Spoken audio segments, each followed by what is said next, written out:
विनम्रता दो ईश मेरे, विनम्रता दो ईश मेरे। मेरी चेतना करो जीवंत, हे माँ प्रेम खड्ग से अहंकार करो तुम अंत। विनम्रता दो ईश मेरे, मेरी चेतना करो जीवंत, हे माँ प्रेम खड्ग से अहंकार करो तुम अंत। विनम्रता दो ईश मेरे। मम मानस अतीव तुच्छ, मम मानस अतीव तुच्छ, तेरे समक्ष नहीं मैं कुछ। जननी पालू स्पर्श तेरा, जननी पालू स्पर्श तेरा। उठे हृदय आनंद तरंग, विनम्रता दो ईश मेरे। मेरी चेतना करो जीवंत, हे माँ प्रेम खड्ग से अहंकार करो तुम अंत। विनम्रता दो ईश मेरे। दिव्य चेतना के समक्ष कितना तुच्छ ये अहं। राह कठिन है हाथ पकड़ो, राह कठिन है हाथ पकड़ो। जननी चलो मेरे संग, जननी चलो मेरे संग। विनम्रता दो ईश मेरे, मेरी चेतना करो जीवंत, हे माँ प्रेम खड्ग से अहंकार करो तुम अंत। अहंकार करो तुम अंत, अहंकार करो तुम अंत।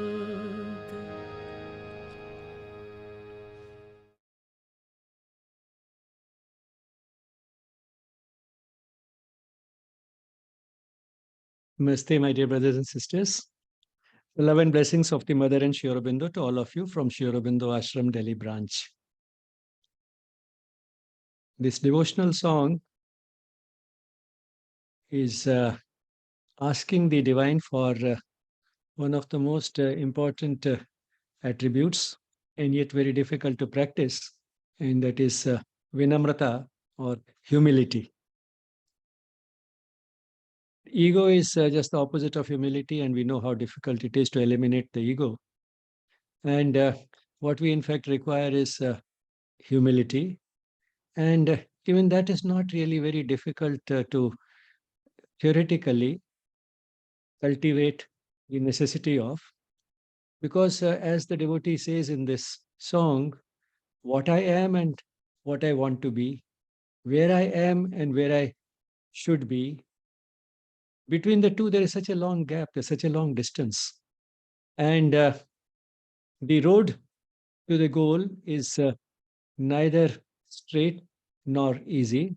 It is a zigzag path, it is a difficult path. And once I realize this gap, that will bring the necessary humility and also give us the realization that we can't do it all on our own.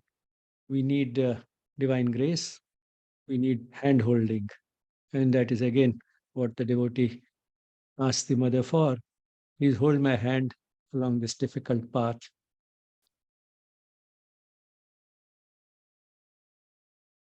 Against this background, let's today go to the subject, and that is real stress, realistic remedies.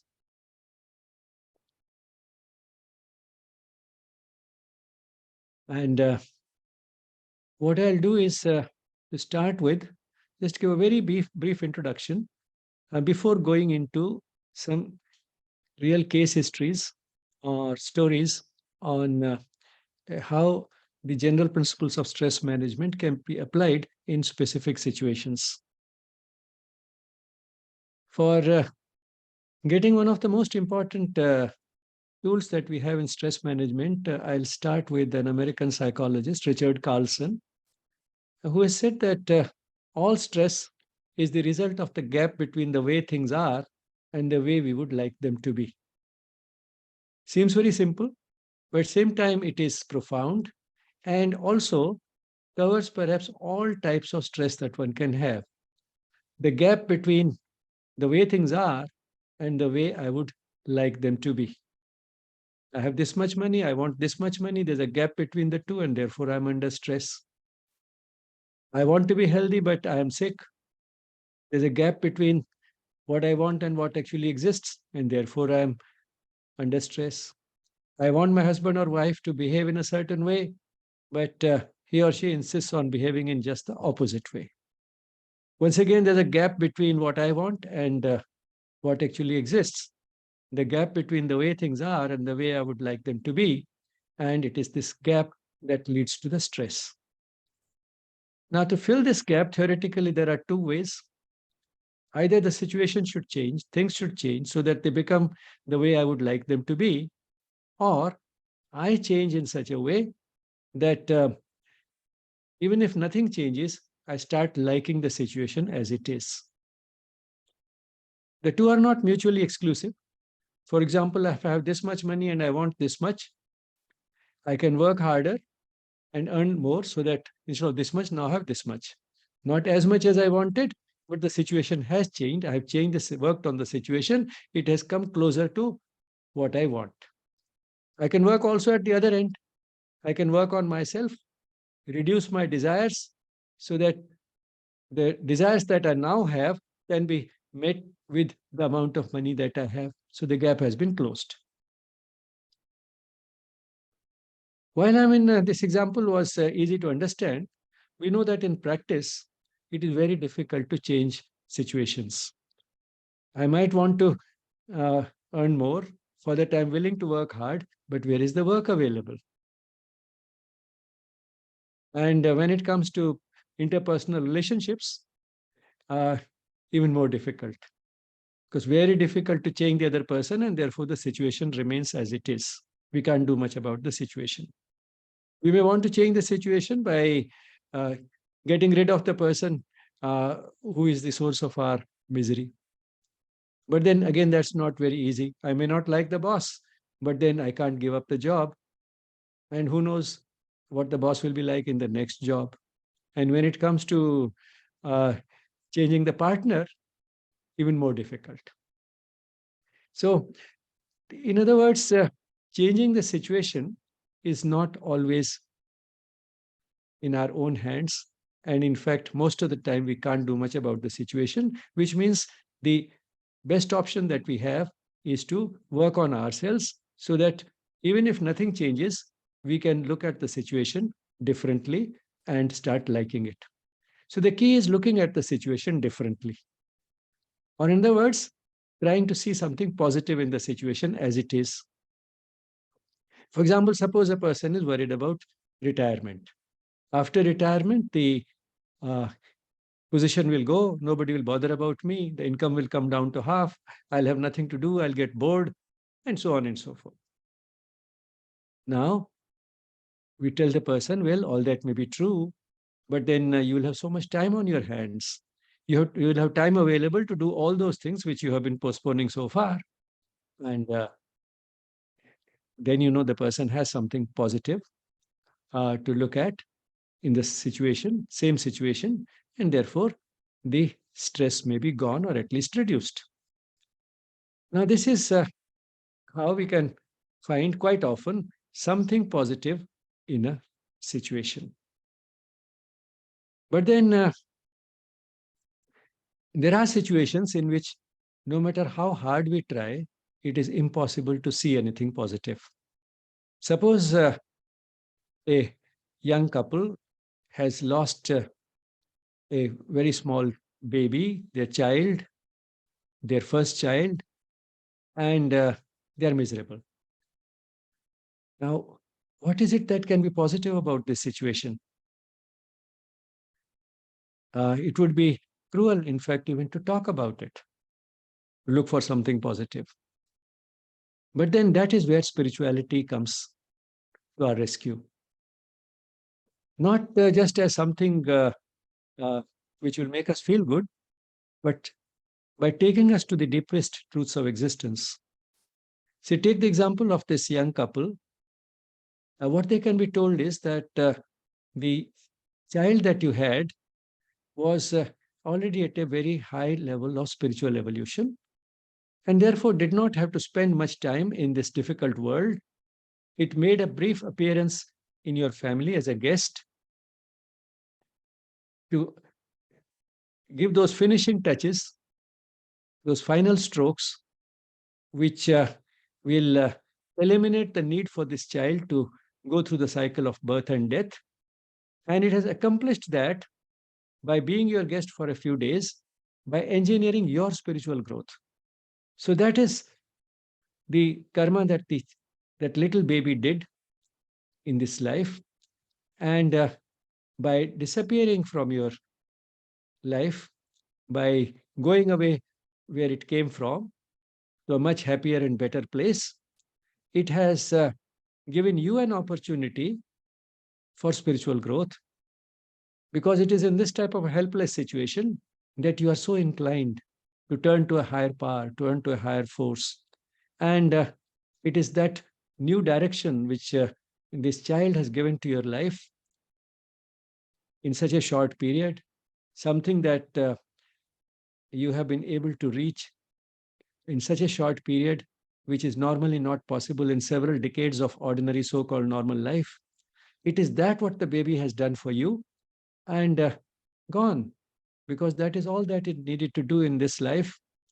And you have been, in a way, fortunate to have such a child as a guest for a brief period in your home. Now, this gives an entirely new perspective to the parents. And now, instead of being miserable, they are grateful for the brief experience that they had. They are grateful to the baby.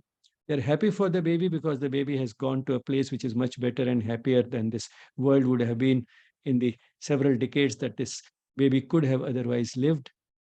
And now they can give a new direction to their life, become more loving, caring, sharing, change as human beings. That doesn't mean that the spiritual approach excludes the logical approach. Earlier, we were talking in terms of reason, finding a reason for seeing something positive in the situation. The spiritual worldview does not exclude logic, but it goes beyond logic. It doesn't exclude logic because the capacity to reason has also been given to us by the divine. And therefore, that is not outside the purview of spiritual life. And therefore, one can use logic, but also go beyond logic. In other words, when we adopt the spiritual approach to stressful situations, we find that there is no limitation to positive thinking. There's no limit to seeing something positive in the situation as it is. So even when logic fails, we find that if we add to this logic the spiritual element, it never fails. So we get in that way a very potent and infallible prescription for lasting mental peace, which can work under all situations without any exception. And that's how this approach expands the tools available to a counselor. Counselors, call it cognitive therapy or the process of cognitive restructuring. That is, restructure the way the person looks at a situation. And by looking at it in a more positive way, the person finds that the stress levels go down. Here we find that even in situations where it is impossible to see anything positive in a logical manner, there's always something positive that you have from the spiritual point of view. So even when there is nothing else that seems to be positive in a situation, there's always at least one thing positive about it, and that is, it is an opportunity for spiritual growth. That applies even to situations where, even in terms of logic, one can see something positive.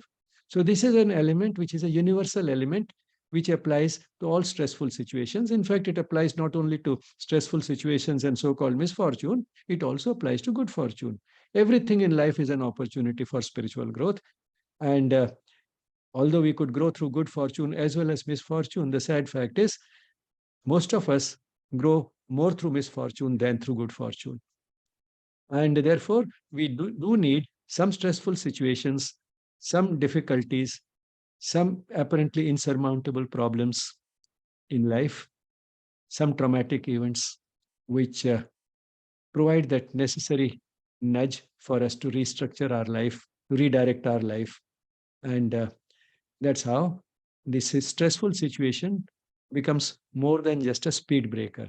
You know, a speed breaker is one which is a difficulty, but then you negotiate it. After that, one is on the same path. What the spiritual approach does is to convert every problem from a speed breaker into a T junction. At the T junction, one has to make a choice to turn left or to turn right. So we take a pause because of this difficulty, difficulty in about making up our mind which way to go. And then the spiritual approach guides us towards a path which is not the same on which we were earlier. It takes us on a new path which is better than the previous one, which will take us faster towards the goal of life. So that is the spiritual approach to stress. And now what I'll do is, any general principles, can be best understood if fitted within the framework of real life situations. So I'll take up a few case histories to illustrate this. Let me start with a woman around 45 who was a very articulate, highly educated lady, an MBA. When she got married, she had a good job. Her husband was also an MBA and had a good job. And everything seemed fine till she became pregnant and got her first child. It is then that she said she realized that the life of a man is not the same as that of a woman. This is something that she had never thought of earlier because she had brothers and her parents never distinguished between her and her brothers. They treated them the same way, sent them to the same schools, they went through similar education, and therefore she had never understood the difference between a boy and a girl. And now that she found that she's the one who had the child, she was faced with a dilemma. The child needed care. Her in-laws were too old to take care of the child. In any case, she might not have approved of the parenting style of the in-laws. And therefore, she said that apparently choice was either I give up the job and take care of the baby, or my husband gives up the job, I continue with the job, and my husband looks after the baby. She said, although I had never understood the difference between a man and a woman, now somewhere deep within, it was ingrained this thing in me that if one of us has to give up the job, it has to be me. And so she gave up the job. She said, what's the use of my being in the HR department, the human resource department, if I can't take care of the most precious human resource that has been entrusted to me? And therefore, I should give up the job and take care of this precious human resource, which my child is. She gave up the job, and now the child was grown up. The child was at the college going stage. He had got admission to a college in the West. He was headed for that journey. And in these nearly 20 years that she had been taking care of this child and brought him to this level, she had also looked after her in-laws, who were also by now gone. But then this journey had been a difficult journey. And she said that it was really difficult taking care of the baby on one hand, of in-laws who were not well on the other. My mother-in-law had diabetes. When you take her to the doctor, she'll listen to everything and say, yes, yes, I'll do it. And then when she comes back home, she'll eat just whatever she feels like eating and her diabetes would go haywire. And on top of that, there'll be guests coming so often. And I'll be cooking for such a large number of people, special meals and so on. And by the end of the day, I was exhausted. I didn't have time sometimes to even have a bath. My hair would be matted. I wouldn't even have made my plate. She had long hair. And at the end of it, what did I get from my in laws? No praise, only criticism about what did not happen the way it should have. So, this is the type of life she had lived for nearly 20 years. And when she contrasted it with the type of life that some of her other friends had lived who were in a similar situation, uh, who did not give up their jobs, uh, they had uh, they had achieved high positions now. They had made so much money, and they could leave all the care of the home to servants at home and just dress up in a nice sari every morning and go for work. So she felt that maybe she also made a mistake. She should not have given up her job when she did. Now, what can you tell to such a person? Something which goes beyond this apparent logic. The fact that uh, she would miss on all those opportunities for reaching a high position and making money is something that she knew even when she gave up the job. Then why did she give up the job? Because she went above the mental level, above the level of the intellect, which calculates and thinks in terms of gain and loss, in concrete terms, in terms of money and power and position and so on. She had risen to the level of her psychic being, the dynamic aspect of the soul. She heard that inner voice that in this situation, the right thing to do is to take care of this child, and for that, I have to give up the job. So she had just risen to that level and given up the job. So that's what I explained to her. And then I told her, all you have to do is to rise to the same level again, and you'll feel that you did the right thing.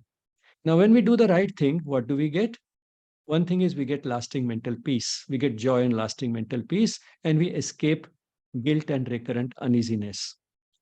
Now, that also I tried to sort of make her reflect, and she realized that since she had done the right thing, she had peace of mind. I'd done the best that I could do for my child. On the other hand, if she had not given up the job, there would have been that recurrent sense of uneasiness every time the child got sick. Maybe the child would have got frequent attacks of common cold, etc. If she was not taking care of the child, later on the child may not have done well at school. And every time anything happened, she would have felt, I am not doing the best for my child. The child is suffering.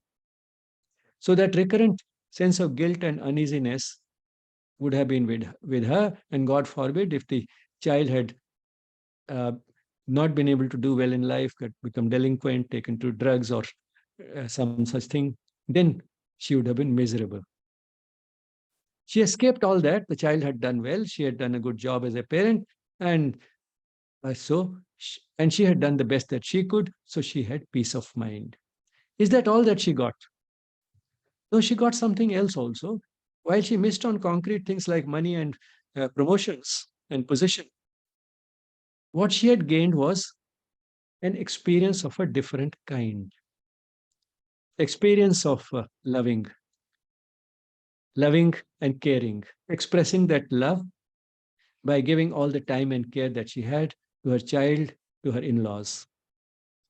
In other words, she had become an expert in giving, expert in loving and expert in giving. And by doing that, forgetting herself for nearly 20 years, she had grown spiritually. She had become a different type of person altogether now. It was a subtle change, but when she reflected back, she found that it truly was so. She had become a very different type of person from a totally self centered person. Now she was a very loving person to whom thinking of others came very naturally. So she had acquired another type of expertise. She had gained something else of an intangible kind. She had grown spiritually, which is the very purpose of life. But what next? Now that the in laws were not there, the child was going away. Uh, what could she do? she could make use of this expertise. Going back to the same type of job is impossible. That's out of the question. Nobody will take her at that age. She would not like to work in a junior position. Nobody will take her in a senior position straight away. In any case, it's not easy to find a job at the age of 45. But then what she had gained was far more valuable than what she had lost. But what next? Use the expertise that you have gained over these 20 years for loving somebody else. Love doesn't have to be confined to those to whom we are related by blood or marriage. Just look around and see, is there some type of expertise that you have gained which you can use on those around you? Do you have something to give which others need? Because that is essentially the way love has to be expressed. Love all, but then find around you who are those whom I can give what I have and who need it. And with that little hint, she came up with a brilliant idea. She said, I think what I'll do is I'll set up an NGO which will work with the teenaged girls when they are still in school, about to leave school, and tell them that the difference between the life of a man and a woman, we are equal, but we are not identical. Only women give birth to children. And therefore, I'll prepare them for real life so that they are not shocked the way I was when I got my first child. Now, here she had an endless work in front of her, which she could go on doing for the rest of her life. And once again, she may not be able to change the world by doing that, but she will continue to grow spiritually. That is the only guarantee we can have in whatever work we do. When we try to think of something, doing something for the society, it's not that the world changes. If the world had to change because of it, it would have changed long back, because so many social workers and reformers and revolutionaries have come and gone. The world has not changed. The world has not changed because the world is as it is because of the average level of human consciousness. That is poised for a leap, but then at the same time, till that leap comes and the world is driven more by love than by the ego, the world will continue to be essentially as it has been for a long time. The only hope and optimism that Sri Aurobindo and the mother have given us is that a major change, a major shift in the average level of human consciousness is now round the corner. And in fact, we are finding evidences of it if we keep our eyes open. The children born today are on an average quite different from those which were born, say, about a century ago or even half a century ago. And we find that a much larger number of these children who are seeking not only a career, but also meaning in life, and sometimes giving up a lot in concrete terms just to be able to do something for those around them, to see a change in the world. The number of young people who want to change the world because of that courage and idealism that is characteristic of youth, the number of young people who are giving a practical shape to that courage and idealism and actually bringing it into their life, giving up a lot of concrete gains that they could otherwise have, their number is growing. Even the type of questions that very young children are asking, even while they are still at school, are amazing. The type of answers sometimes they give to difficult questions are amazing and seem to be rooted in deepest truths of existence.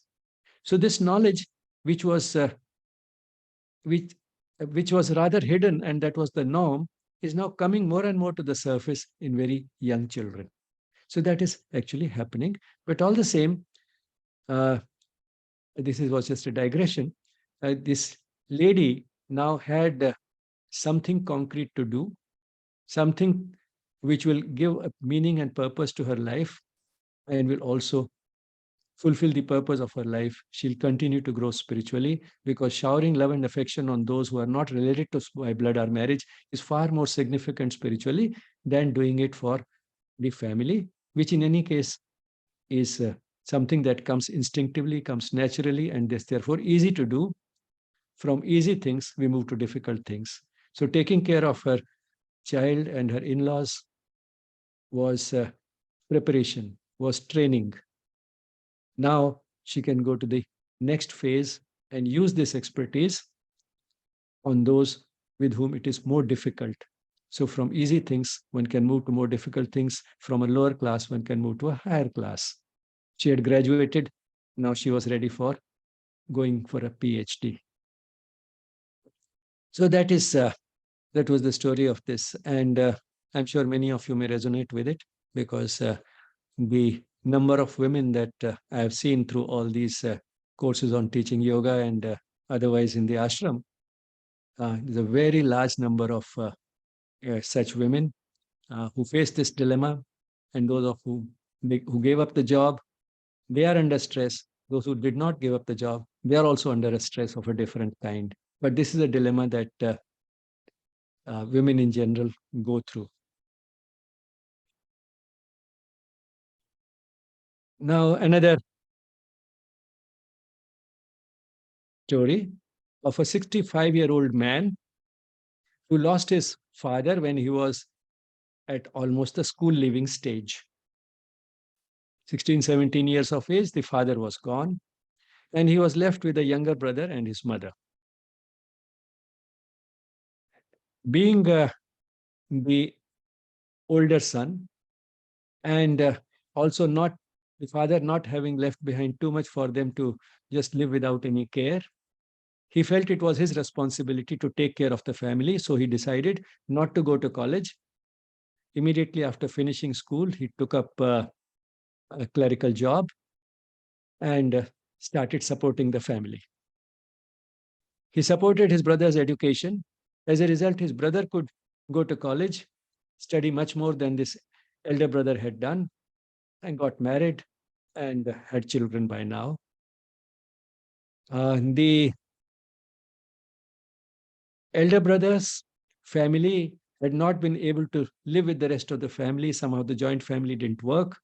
So this man, who was now 65, had been living with his mother, and he never got married. He didn't get married partly because he wanted to make sure that his mother is taken good care of. Maybe his wife will not, after his wife comes, that may become difficult. And also, he said that sometimes I liked a girl, my mother didn't like her. The girl that my mother found for me, I didn't like, and somehow time passed. I never got married. He had also uh, given up some other opportunities that came his way while he was in the job. He had an opportunity for going abroad to make more money. He rejected that, again because he thought his mother will get neglected. So he was very attached to his mother and found fulfillment in taking care of his mother all these years. But when he came to me at age 65, his mother had passed away a few years ago, and now he was shattered. He was left alone. The brother for whom he had done all that, he said, is not grateful. And through all these years, he had also been inclined towards spirituality. But again, he said, in that area, I turned to so many paths, but really didn't stick to any. And therefore, I don't even have a clear spiritual path available to me. And I feel as if I've just wasted my life. So once again, regrets about the past, regret about something that he did as a young boy around 20 years of age. Now, once again, the same thing.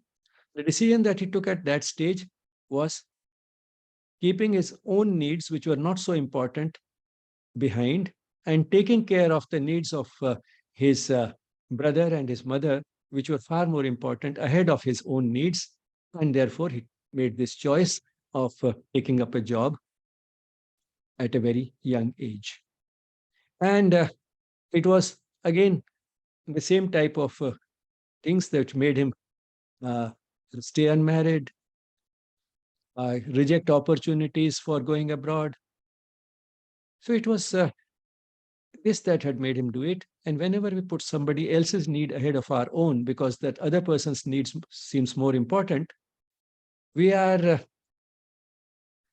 making this choice from the highest level of consciousness, from the level of the soul, from the level of the psychic being. Because at that level, the separation disappears. The person does not look at whose need is what. The person looks at which need is more important. Which means that the division between my need versus somebody else's need, me versus all the rest, that division, the separativeness, the feeling of being separate, which emerges from the ego, that disappears. So it weakens and breaks down that ego barrier between us and somebody else whose needs seem more important to us than our own need. So we attend to that need. So this decision had come from a very high level of consciousness, and all he had to do was to once again rise to that same level, and he'd find that there are no regrets. He had done the right thing. And again, as a result, he had got plenty of joy. He had got lasting mental peace. In contrast with the sense of guilt that he would have had if he had somehow insisted on going on studying further, no matter how the family manages, neglecting the family and insisted that I must build my career. Now, if he had done such a thing, he would have felt guilty and uneasy again and again whenever there would have been difficulties in the family. So he had escaped that sense of guilt and recurrent uneasiness. In contrast, he had got that joy and lasting mental peace. But then there is a tendency to slide down, and that is what had happened to him.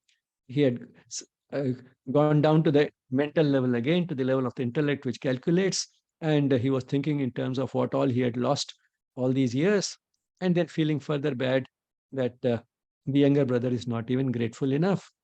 And now, what is it left for me? What do I have to live for? Now, once again, firstly, the choice that he had made was right, came from the highest level. If he rises to the same level, he'll find that the choice was correct. But then, what about his brother? That is the way of the world. If the love was genuine, if the love for the brother was genuine, I'm sure at that stage it was given unconditionally without expecting anything in return.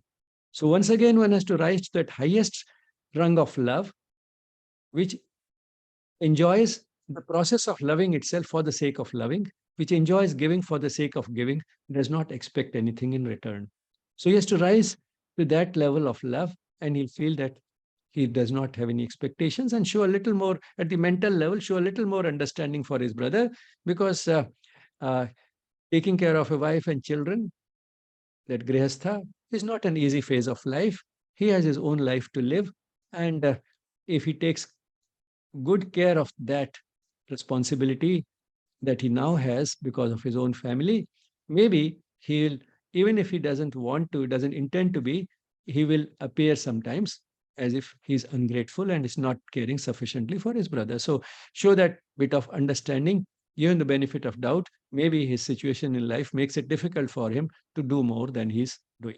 So that is the way of the world. So expect nothing and show a better understanding, take a more charitable view of the other person, which again is possible from the spiritual angle because everybody is a manifestation of the divine. His brother, who seems to be ungrateful, is also a manifestation of the divine. He may be an imperfect manifestation, but then so we are. So is the person who is looking at him. He's also an imperfect manifestation. It's just a degree of imperfection or the kind of imperfection that is different. But otherwise, we are all imperfect manifestations of the divine. We are far away from manifesting the divinity within fully or even in a substantial manner. We are far away from that. So that helps us in taking a more charitable view of the situation. But then now what? Once again, see what you have gained. You gained this expertise in loving and giving. Look around and see if there is somebody for whom you can do the same, even if that person or those people are not related to you by blood or marriage. And again, he found a solution. The maid who used to work at his home, he decided that I will start taking more interest in her life, find out more about her children, start teaching her children, see that they get well educated. Maybe I can start teaching some other friends of theirs, some other people in a similar situation, start teaching a group of children at home. That gave him a new direction, something that he could still do. Now let's turn to another type of a story where again it's very difficult to see anything positive from the logical angle. A man age 40 the only breadwinner in the family. He gets cancer, and he's told that on an average, a person like you, a patient like you, does not live more than 2 or 3 years. He has children to take care of, and he's worried what will happen to them after he dies. Now, what can one tell such a person? What one can tell such a person is a few things. Firstly, that what he thinks is his responsibility, that is taking care of his family, is a responsibility that has been given to him. It's a responsibility that has been given to him by the divine. And if the divine wants that he should continue to shoulder that responsibility, he could live much longer than these 2 or 3 years, which an average patient does. An individual is not a piece of statistics. Every individual is different. And he could defy these statistics, prove one of those exceptions which overcome even cancer. So if the divine wants him to continue shouldering that responsibility, he could live much longer than he thinks, than what the doctors think. Secondly, since this responsibility has been given to him by the divine, if the divine does not want him to continue shouldering this responsibility for too long, the divine has no scarcity of instruments. Instruments will be found. And if one looks around, one finds that children who lose a parent early in life don't necessarily do badly in life, because that in itself engineers certain things, becomes a trigger for certain things which help the children as well as the other parent. And what I'm hinting at is that going through this type of a difficult phase leads to the spiritual growth of not only the patient himself, but also of the caregivers, including the children. The children mature much faster, and they start looking at life quite differently. They also become, whether we call it by that name or not, become more spiritually inclined at a very young age as a result of it. So the degree of spiritual growth that the patient and the caregivers can have, and sometimes even other caregivers like doctors and nurses taking care of such patients, the amount of spiritual growth that all these caregivers can have in a few years is far more than is possible in several decades of the so-called ordinary and normal life. So what does the patient have to do in such a situation? Firstly, surrender to the divine. If the divine wants me to shoulder this responsibility, he'll keep me alive. If not, he'll find the instruments. He'll feel that now this instrument has done enough, and some other instruments will be found who will take over that responsibility. Secondly, what this person has to do is to start thinking more and more in terms which are higher and wider than the immediate illness. Doesn't have to get obsessed with the illness, but instead of looking upon it only as an advance notice. One day all of us has to go. I have a few years notice now. Probably I will go. And even if I don't, so what I can do is whatever is the remainder of life, short or long, let me use it in the best way. What is the best way to use it? To become a better person. So the person starts becoming more loving and caring than before. The person, if he has hurt somebody, he remembers it and then is quick to apologize to that person. Before I die, let me mend fences. And if somebody else has hurt him, he conveys, they've forgiven you completely, past is all forgotten. People also know that he has cancer and therefore he may not live very long. They become nicer to him. In other words, this person builds around a very good atmosphere around himself of love. He becomes more loving, others become more loving to him. He spreads sort of this fragrance of love all around him. He radiates it. And thereby he ends up being a source of spiritual growth for so many around him. Because spiritual growth is essentially about love and expressing it. And he grows. Those whom he knows grow through it. The atmosphere created is much better. And particularly his family grow through it. They may have some hardship if he does die early, but then that will be more than compensated by the other intangible gains that they have. And that is something valuable. And this person himself will now be more at peace.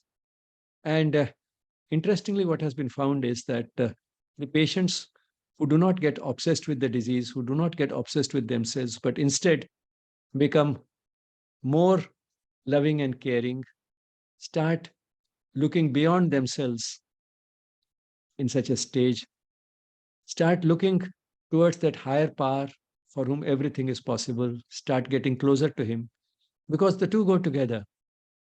Uh, Turning to the divine means also turning to the creation of the divine, irrespective of ties through blood and marriage. So when this person starts getting closer to the creation of the divine, he's getting closer to the divine. And as he gets closer to the divine, he finds it easier to love the creation of the divine. The two go together. So, in other words, this person is changing, he's becoming different, he's becoming better, he's fulfilling the purpose of his life, and enabling many others also to fulfill the purpose of their lives without sermonizing, without saying anything. Silently, he is helping so many. Interesting, these are the patients who also end up overcoming cancer. And these are the patients whom Bernie Siegel, the famous cancer surgeon, calls exceptional patients. Exceptional because they defy all statistics, they prove the doctors wrong. And therefore, one of the important things, I'll be brief here, otherwise this could go on. Uh, Therefore, a good doctor never gives this type of statistics that an average person lives for 2 years. Does it mean that the doctor conceals the truth? No, he doesn't conceal the truth, because what he's saying, in fact, is also not the whole truth. It is true that an average person lives for 2 years, but then average is made up of a large number of people. This average is made up of patients who died within 6 months of getting the disease, and this average also consists of people, is made up of people who lived for 15 or 20 years after getting the disease. The average is 2 years. How does one know that this person will live the average length and is not one of those who live 15, 20 years? So it's not the whole truth when we say that the average patient lives for 2 years. It's a misinterpretation that we tend to feel, since an average patient lives for 2 years, this patient will live for 2 years. The average does not mean that. But then how is it that the doctor can speak the truth and yet give hope instead of taking away hope? The doctor can give hope by saying that, well, this is a situation that we have to work on together, and together we can do a lot more than I can do alone. And what you can do is to change your outlook to this problem, because you are not a piece of statistics. There are patients who have lived for 20 years. They have overcome the cancer completely, died of something else. You could be one of them. Now, that is also the truth. A lot of research is going on. Maybe new drugs will come up soon, and you'll be able to benefit from them. So many things the doctor can say. All those things are true. That's also truth. But that is a truth that gives hope. And this hope, together with the type of attitude that the doctor will find it easier to inculcate. Difficult to change attitudes, but in this type of situations, even attitudes can change. That's what Bernie Siegel found. And he found that people to whom this type of an attitude did not come naturally could also be given a new direction and could turn to this, take this type of an attitude, although it didn't come to them naturally, as a result of proper psychosocial counseling. They could change their attitude and live much longer. So this not only makes the remainder of such patients longer, it also makes the remainder more meaningful. I'll end this with a little humorous sort of a story, and not the session, but end the and this story of the person with cancer at 40. When the person thinks that I have this responsibility and who will take care of it, and not realizing that it is a responsibility that has been given by the divine, and ultimately the divine has to take care of the responsibility. He's only an instrument. Uh, on that, there's a little humorous story. There was a person going in a train. He was traveling in a train, and what he had done was he had kept a suitcase on his head. So people were laughing, why have you kept it on your head? Why don't you keep it down on the floor? He said, I thought the poor train is already carrying so much load. Let me help it a little. So it is that sort of an attitude that we take when we say it's my responsibility. Whether we keep the suitcase on the head or keep it down, uh, the load on the train does not diminish. It's the train that is pulling it. So we are under this illusion that it is my responsibility, as if we are helping the divine by taking care of that responsibility. Whether we are the instrument or somebody else is the instrument, it is the divine that is carrying the responsibility anyway.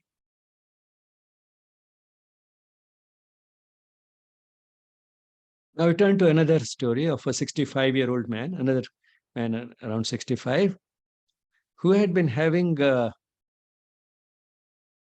diarrhea, recurrent diarrhea, for nearly 25 years.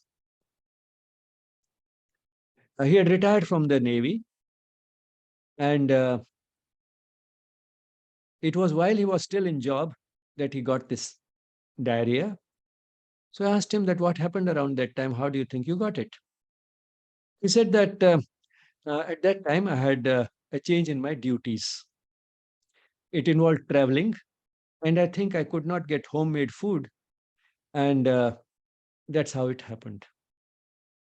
I told him, well, food can give us diarrhea, but it doesn't give diarrhea for 25 years. Diarrhea resulting from a wrong type of food comes and goes within a few days, doesn't last 25 years. What was the nature of the duties that you had, the new duties that you had? He said, I was put on inspection duty. I had to travel from unit to unit in different parts of the country, inspect the units, and find out any faults if there are any. That was my job. So I told him that might have been quite stressful. He said, yes, it was stressful, because if I find a fault and I don't report it, then I'm not doing my job well. And if I report it, then I'm getting my colleagues into trouble, because neglecting duty, not doing it properly, can have very harsh consequences in the armed forces. So therefore, I was under a lot of stress. So it was the stress that had given him this. And what did he have? He had an irritable bowel, what we call an irritable bowel, which sometimes can be diarrhea predominant. So it had been recurrent, and that's what he had got. But then he had remained on the impression it was because of food, and had taken many antidiarrheals, which would be natural when a person gets the first bout of diarrhea. They had not worked. The diarrhea kept recurring again and again.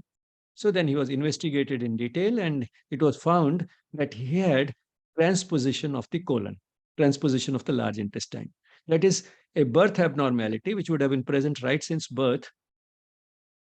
What should be on the right side was on the left side, and what should be on the left side normally was on the right side. So there was some sort of reversal of the sides of the intestines inside. So there was a transposition inside. And when that was detected, uh, the suspicion was that maybe that was what was responsible. So he had undergone surgery to correct that also to the extent possible. I told him, well, look here, you had lived with that transposed intestine for 40 years or so without having any trouble. So if it had to give trouble, it would have given during those 40 years. Why did it have to give trouble after 40 years? Probably this wrong positioning of the intestine inside was really not doing you any harm. But anyway, now that you undergone surgery, fine, that has been corrected. But even that has not corrected the diarrhea. So The cause is somewhere else. It is not in this, not in neither in the food that you ate outside home, nor in the wrong positioning of the intestine inside. Well, that had also been figured out. He had been to psychologists and psychiatrists and received some medication also for his stress, but nothing had really helped. Probably what had happened was that uh, one simple question probably he had not been generally asked, and what was the nature of his duties, whether his duties were themselves giving him that stress, that perhaps had been missed. And he had not sort of been able to get that as the root of the problem. Because what had happened in this case was that the stress had manifested through a physical symptom. That's what we call somatization. That is, the uh, stress had not manifested as stress, but it had converted itself into a physical symptom. And that happens sometimes. And that's what had happened. And now that he understood the issue better, what I told him was, except for the most essential medication that he was taking for other things like, say, high blood pressure, etc., except for that, if he's taking any drugs for beating mental stress, or if he's taking a number of drugs to regulate the motility of the intestine, he can stop all those and just take isabgol, which regulates motility anyway. If it's increased, it decreases the motility. If the motility is slow, it increases the motility. Just take some isabgol and forget about it, and be more sort of relaxed. Now that duty is gone, you're not inspecting anymore. You don't have to be under that inspection stress. You don't have to worry whether to find faults and report them, or find faults but not report them. All that stress is gone. All that belongs to the past. Past is something nobody can change. Live in the present and relax. And this was perhaps the origin of your problem. And now that you lived with it for so long, and to the extent that even intestines had undergone some structural changes. He had got repeated ultrasounds done. The walls were a little thicker than before. It doesn't matter. Thick walls don't matter. Thick walls can be healthy walls. Those who take high fiber food also get thicker walls, and they are healthier. So don't worry about the thickness of the walls of the intestines. Don't worry about the transposition that you had. Just forget everything and relax. And if necessary, if and when necessary, just take some isabgol. And with that type of assurance, reassurance, and at least one physical thing like isabgol to fall back on if necessary, he improved. So, this is how it can show. Now I'll turn to another person. And why I'm turning to this person immediately after this, you will realize. This was a girl around 30, married 7 years ago. So married at the age of about 23. Now she was about 30. And her presenting symptom was she did a short course on yoga with me, about a 1-week course, which we did for mainly attended by housewives. She did that course. And at the end of it, she asked for individual counseling. So in the course, we talk about all these things in a general way, and in the counseling, then one can show them how to apply those principles to a specific situation. So she asked for this counseling, and her presenting complaint was that if I sit in a closed room, I get suffocated. So I asked her, okay, this room is also closed. Are you getting suffocated? She said no. So then she added one thing more. It happens when I'm at my home, but when I go to my parents' place, I don't get suffocated. So the reason was obvious. So I told her, then tell me a little more about your marriage. She said, if I start talking about my marriage, I'll start crying. So she needed permission to weep. Now, what I did was, it comes to you, you pick up how to handle such a situation. I filled a glass with water and kept in front of her. I told her, doesn't matter, tell me anyway. I mean, even if you cry, doesn't matter, but tell me anyway. And I have all the time in the world to listen to you. For nearly 45 minutes, she spoke and she cried and she spoke. And what emerged was that there was no major problem with the marriage. But the husband was good, in a good job, earning well, not smoking, no drinking, no domestic violence, nothing. So no major problem with the husband. With the in-laws, there were minor problems, but minor problems can become troublesome because they go on for too long. Something like this. If I have to hold this cup, is it giving me stress? No. What stress can be there in picking up a cup and holding it? But then somebody tells me to keep holding it for the next 3 hours. That will give me some stress. 24 hours, I'll be miserable. The cup weight of the cup is the same. So that's how minor problems can become big. Now, what were the type of problems she had with the in-laws? She said that they have a lot of money, but still they are very miserly. If I give something to the servant, the maid who comes to work in the house, uh, after she's gone, they'll say, in Hindi, it's difficult to translate it into English. Ye to ghar luta degi. She'll drive us bankrupt. If there'll be something nice to eat in the house, say sweets, my mother, or some good fruit, my mother-in-law will keep a count of it. Earlier, there were so many, now there are so many. Indirectly trying to tell him, you must have eaten. Uh, if I work at home, she was working from home on the computer. You're working the whole day, not taking care of the child. If I start taking more care of the child, then they say the child is clinging to you all the time. You are hardly doing any work. Work means cooking. If I cook, then they find faults with my cooking. The food is, there's less salt, there's more salt. There always be something wrong with the food. So किसी तरह जीने नहीं देते. So she said that if everything happens exactly as they want, then there is no problem.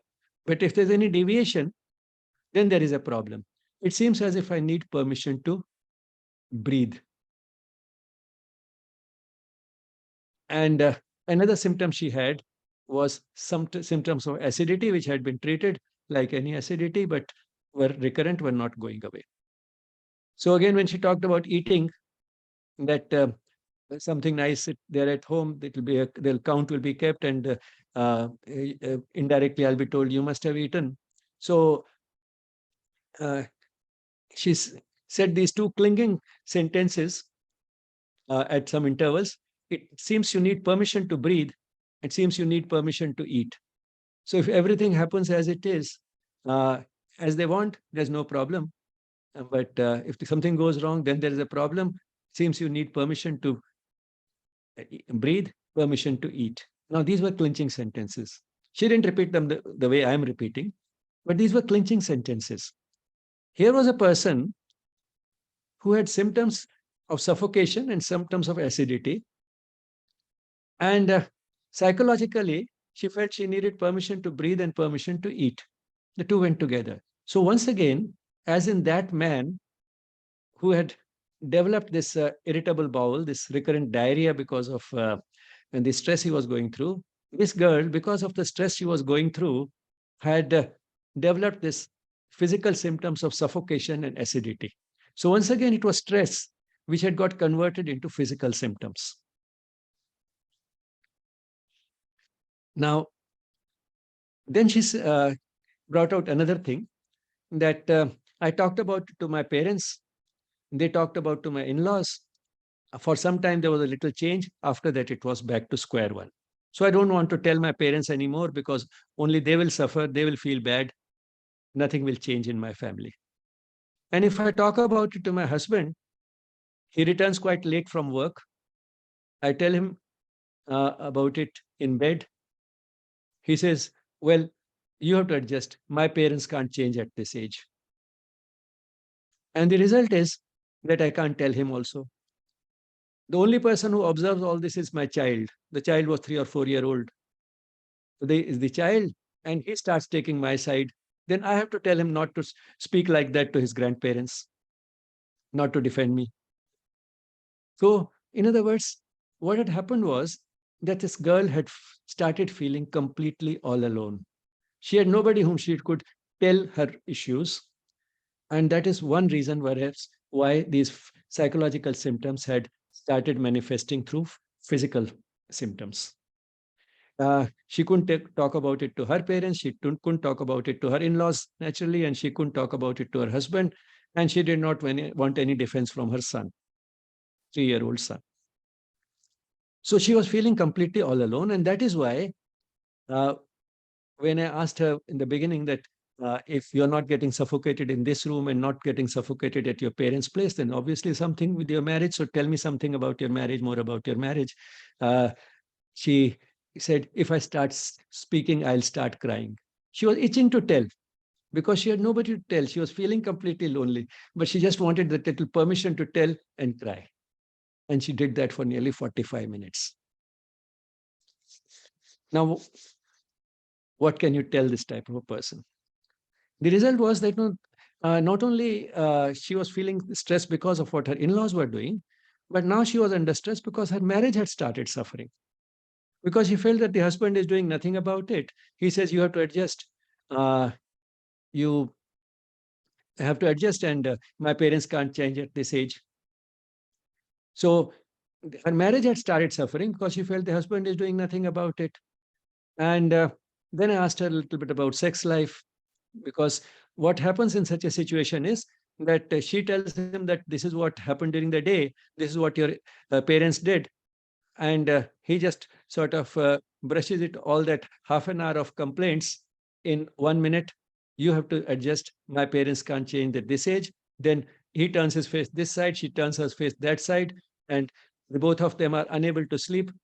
But then and they spend a sleepless night. The next day, they are both irritable. The husband goes to work in a huff, in an irritated mood, and she keeps sulking throughout the day at home, and their marriage suffers. So, a few things that I told her was that, firstly, now here, we have to see that while we keep talking about everything being an opportunity for spiritual growth, we can sometimes do something also to change the situation. And in this case, that was obviously necessary, but not to the extent that she had started thinking. She had started thinking in terms of walking out of the marriage. That was not really necessary in this case, I felt. And therefore, there are a few things that I tried to tell her. Firstly, I told her that you have to do it only once with your in-laws, but you'll have to do it without raising your voice. Tell them that you have been married 7 years now. This is my home. I left my parents' home and adopted this as my home. Since it is my home, I will eat whatever I like, whenever I like, as much as I like. Period. Without raising your voice, in a cool, calculated voice, you have to do it only once, and things will change. You have to make that known. So that's changing the situation in a proper way. Secondly, what I told her was that your marriage is not so bad. There's no major problem with your husband.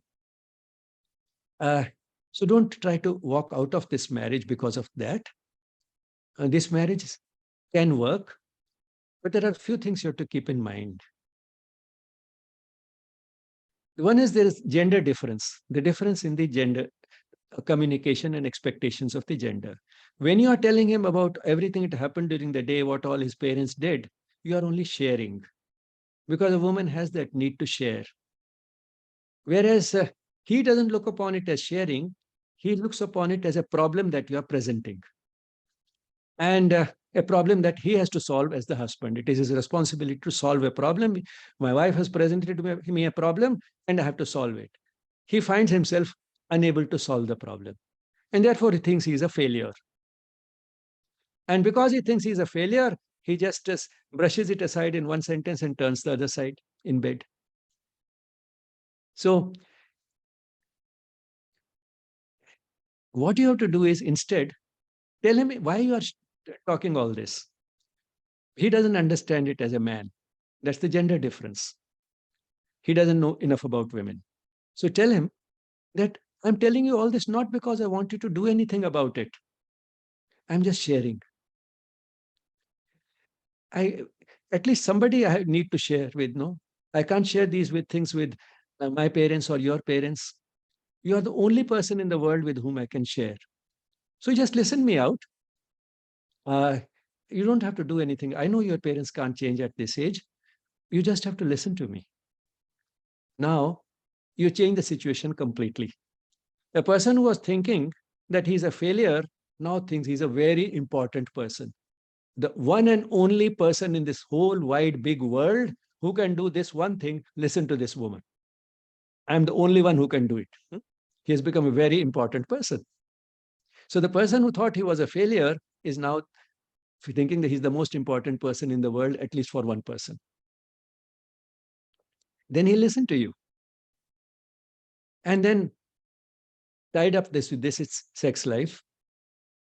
Obviously, they were not having any sex. So I told her that that's again a gender difference. While both of you need love and both of you need sex, a man needs sex more than love and a woman needs love more than sex. So the result is that a vicious cycle builds up. You're not nice to him in bed because you think, how can I be nice to him in bed? He can't, if he doesn't do anything about what I'm telling him, if he doesn't even let me share things with him, how can I be nice to him in bed?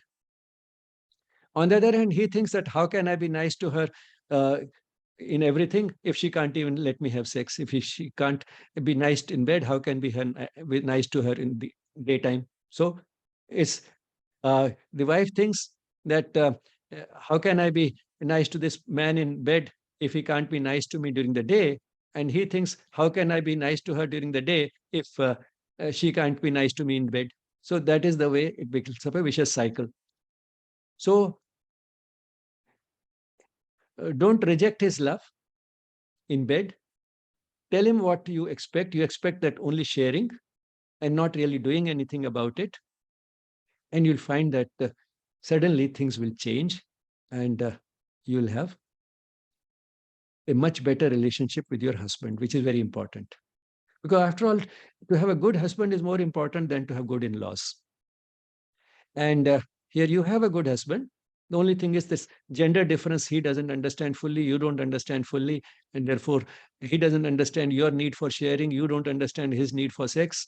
And the result is that you feel as if now the marriage is breaking apart and I need to walk out. Now, but what about the in laws? Of course, apart from telling them that this is my home and therefore I'll eat what I like, whenever I like, as much as I like. Apart from that, what else can you do? Treat them as an opportunity for spiritual growth. Try to understand them better. They have a lot of money now, but maybe they didn't have enough money when they were young.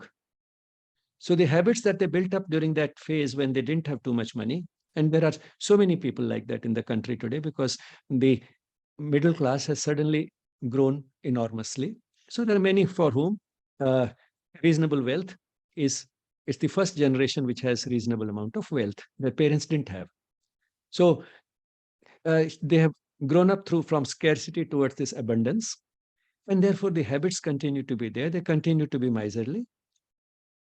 You can go on doing what you do for the servant. You can go on being nice to her, but without reacting. As the mother says, go on doing with simplicity what you think is right without bothering about the reactions of others. So don't bother about the reactions. You can go on doing what you're doing, but same time, be nice to your in-laws. Firstly, show a little more understanding towards them, why they are miserly if they are miserly, and also see in them the divine. If you can see the divine in people whom you don't like, they are a challenge. If you can see the divine in them, you can see the divine in anybody. So treat them as that sort of a challenge, an opportunity to see the divine in everybody. And that's how you'll be able to grow spiritually. So love them, although you may not like them. It's again very important that one can love all, one doesn't have to like all, one doesn't have to agree with everybody, but still one can love everybody because everybody is a manifestation of the divine. So that is the type of some of the shifts that I suggested, both shifts in terms of how she could change the situation and also a shift in terms of uh, how she can look at the situation from the spiritual angle. look at it as an opportunity for spiritual growth without depending upon anybody, without depending upon necessarily her parents. They didn't have to step into the picture. She could do it on her own. She had 2 sessions with me and never came back after that. So after about a year, I called, find out how things were. Much better. She was quite sad. She had not walked out of the marriage and she was quite happy now. So once again, the psychological distress due to minor problems which had built up because of their chronic nature, problems which had built up because of not understanding the gender difference, and the problem of feeling all alone, not having anybody available with whom she could share things. All this had led to this type of a situation where she was almost ready to walk out of the marriage. And it had manifested as physical symptoms, getting suffocated and having acidity. Now, turning to this gender difference, there was another woman, again, busy husband, going early, coming late, and as a part of his work, quite a bit of entertaining, throwing a party and attending parties. Now, this woman's child had received a note from school that the child was not doing well in school, something to that effect. So one day, this man told her early in the morning, be ready in the evening. We have to go to a party. She was tired of going to these parties, etc. So she told him, you can go alone, I won't go. She said, you are always doing that. You never want to go. I know that always and never, these are dangerous words in marriage, but then we use them so often. You always do that. You never go. So she told him, the child has got this type of a report or this type of a letter from the school, and you want to go for parties.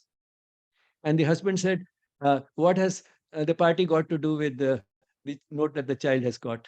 If the child has got a note from school, you teach him that you pay a little more attention to his studies. Now, once again, the gender difference. Women can sometimes, bring together two apparently unrelated things.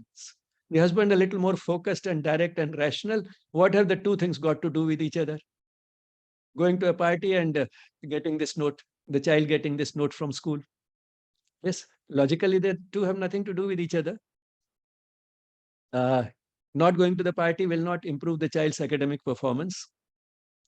But at the same time, the woman has mixed it up. The man doesn't understand it. So he went out in a huff. And it was early in the morning, and this woman came for this yoga course later in the day, 10:30. And then after that, she said, I want to talk to you. Okay. She narrated the story. So I told her that, well, look, you spoiled in a way your morning and his morning. He went in a huff, so he's also not very happy at work. And you have also been sulking the whole morning. And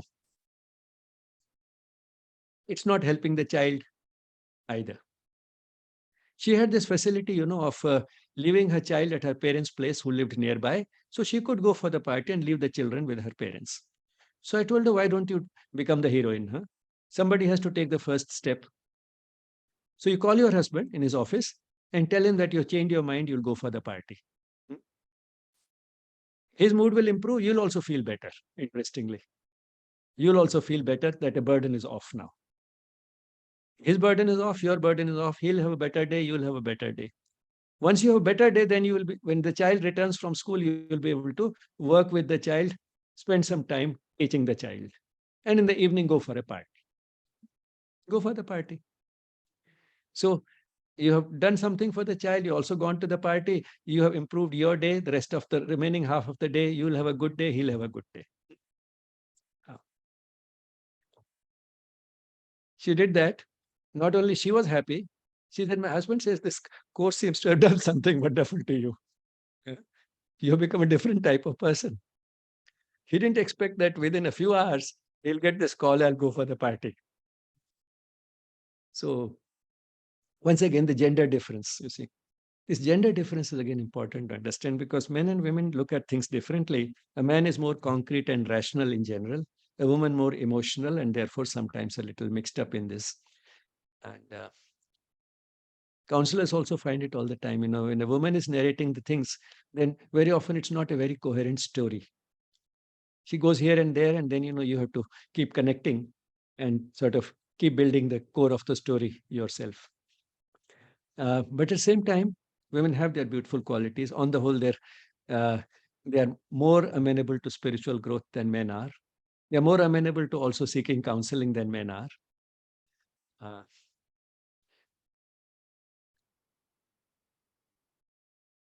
so we've seen some of these issues. Now it's nearing time. There are many more that one could go on with. In fact, uh, marital problems are the single largest category of problems that a counselor comes across.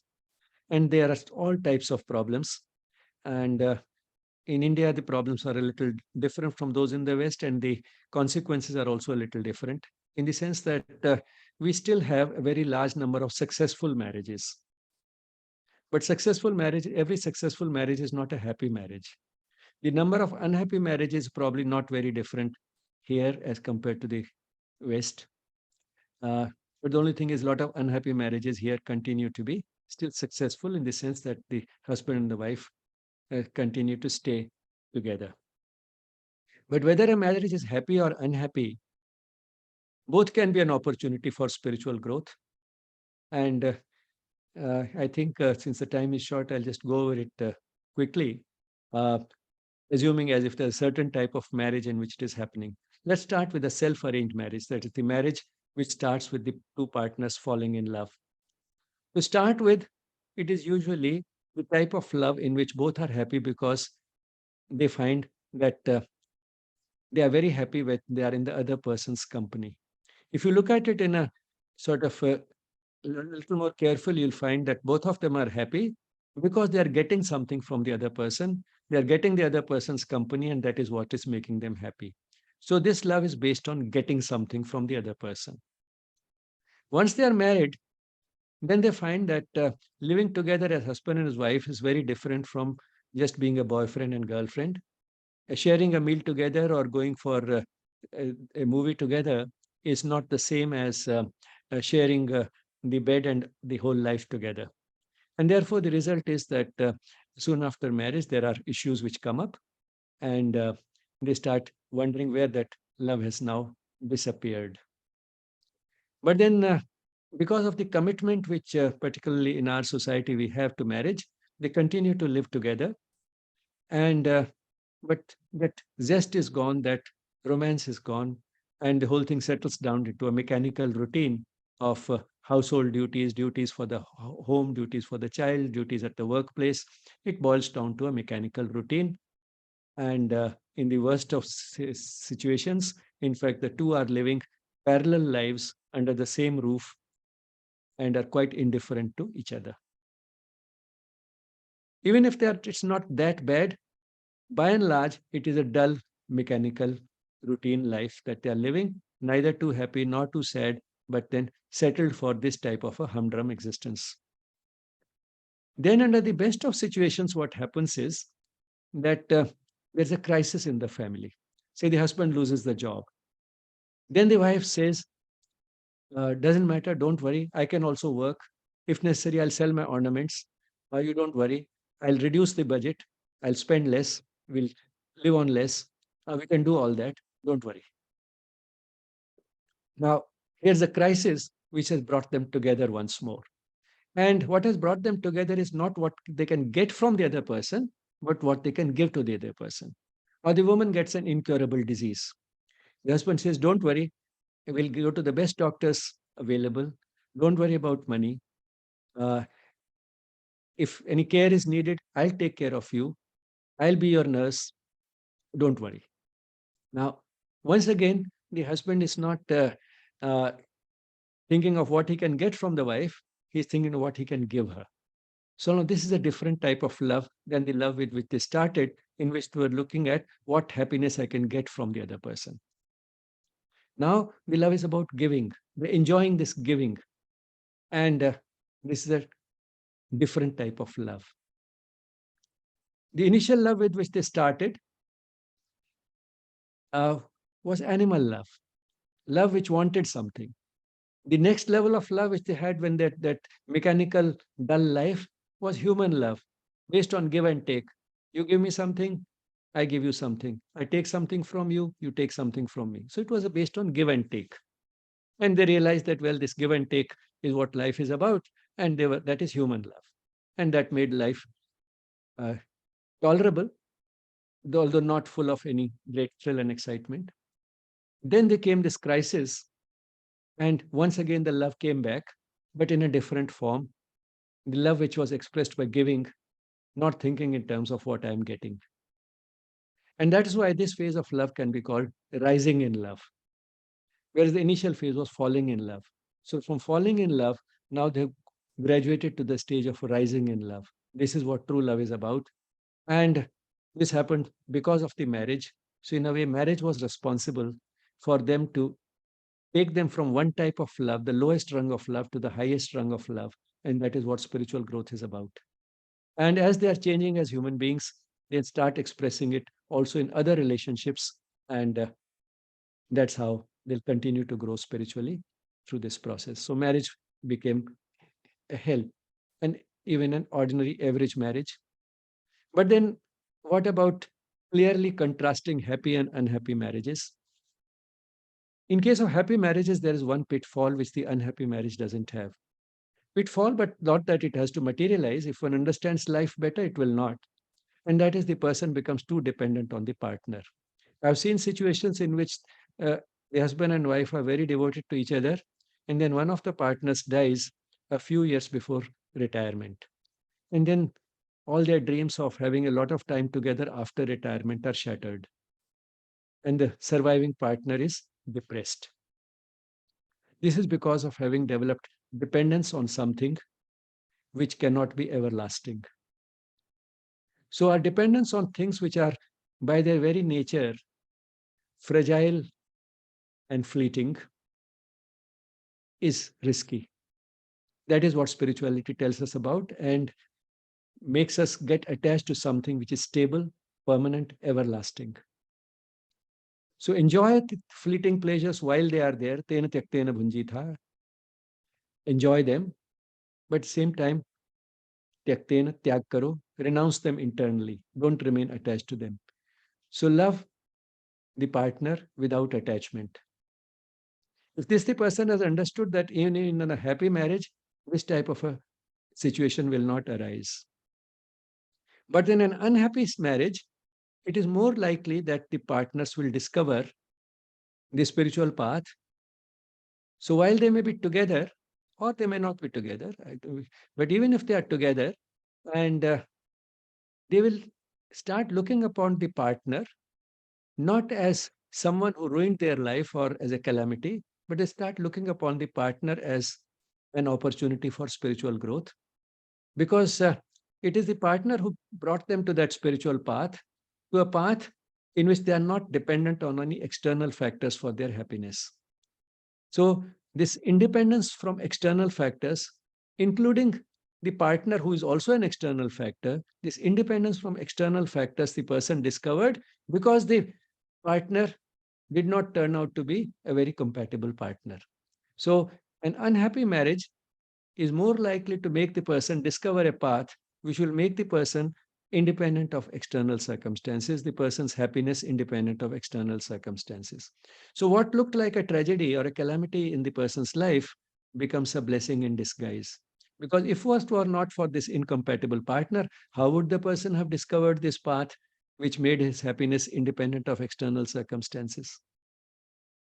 So once the person starts looking at this way, and if both the partners start looking at it this way, then in spite of being incompatible, in spite of not necessarily liking each other, they will once again start loving each other. So that is what how even an unhappy marriage can be converted into a very meaningful marriage through the spiritual process. There are many other types of stress also which are not very uncommon. One of things which is brushed under the carpet is childhood sex abuse, CSA. And most of the time, the culprit is somebody known to the victim, and sometimes not just known as a friend or as a cousin, but sometimes even a very close relative like a father or an uncle. Girls are the usual victims.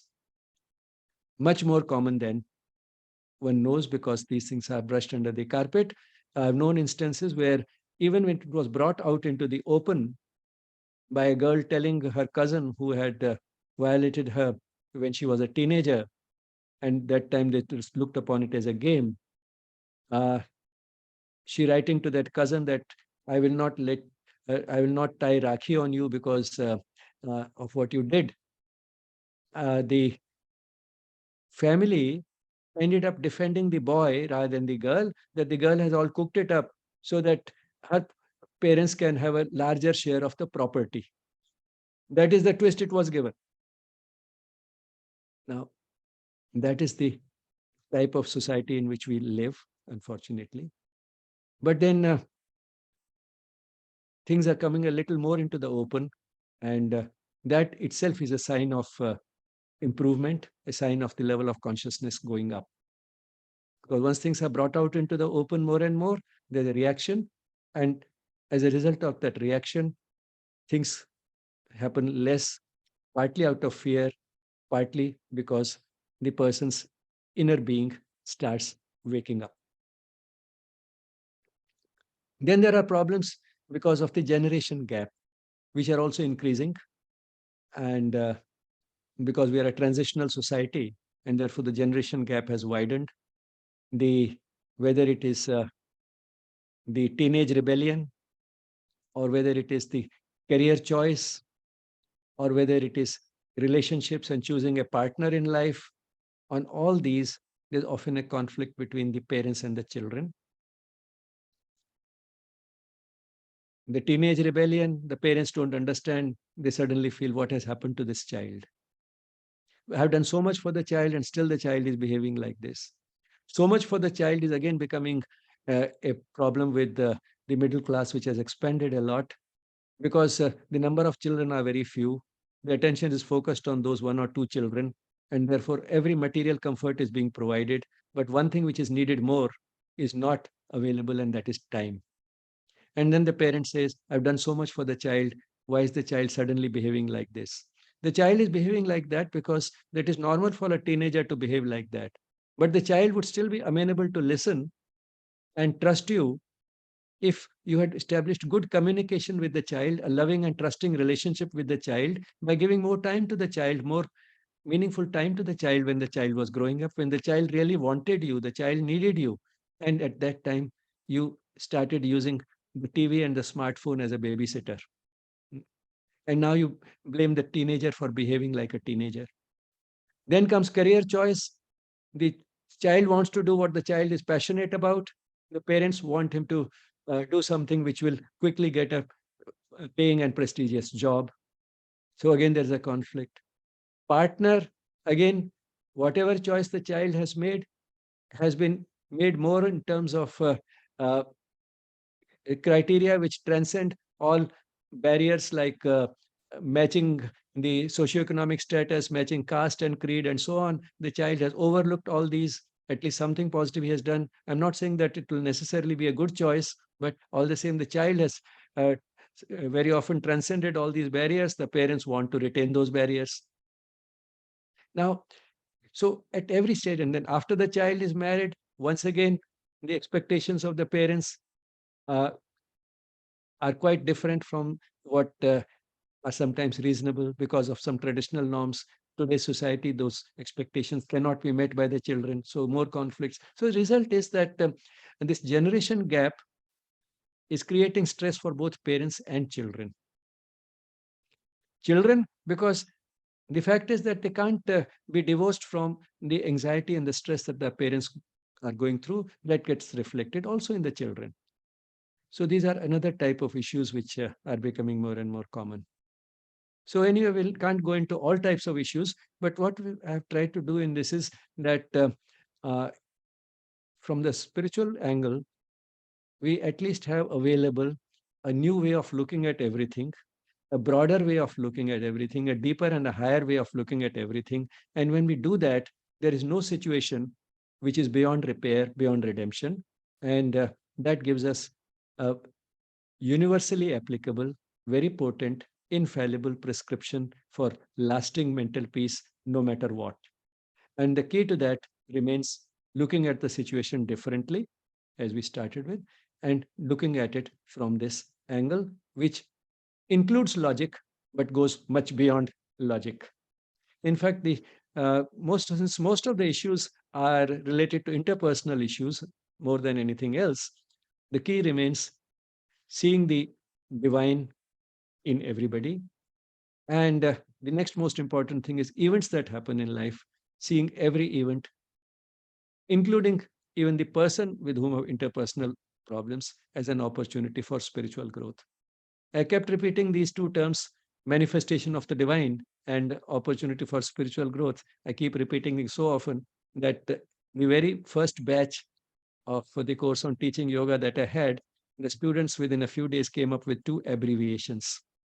Everybody is an MOD, and everything in life is an OSG. MOD for manifestation of the divine, and OSG for opportunity for spiritual growth. So I think with that, I can stop here. And again, I have gone beyond time, taken more than 5 minutes extra.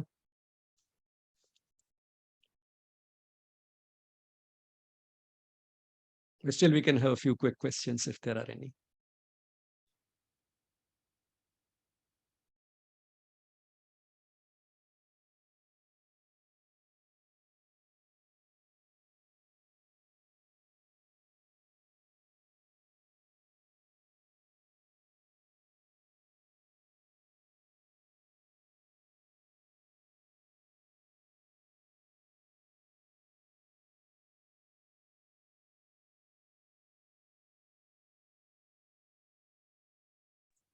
There are no questions in the chat box, but I just wanted to share that the theory all about stress management was covered in YES.01. So I'll just share the YouTube link. So in case you also want to revisit that video, you can do it as per your convenience while you are thinking of questions right now.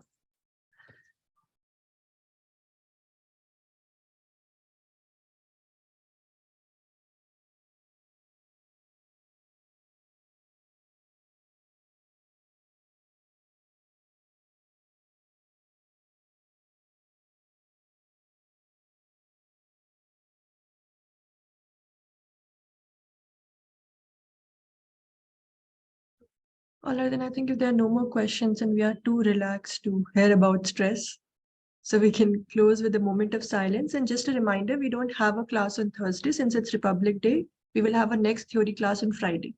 So see you all on Friday and thank you. We end with a moment of silence.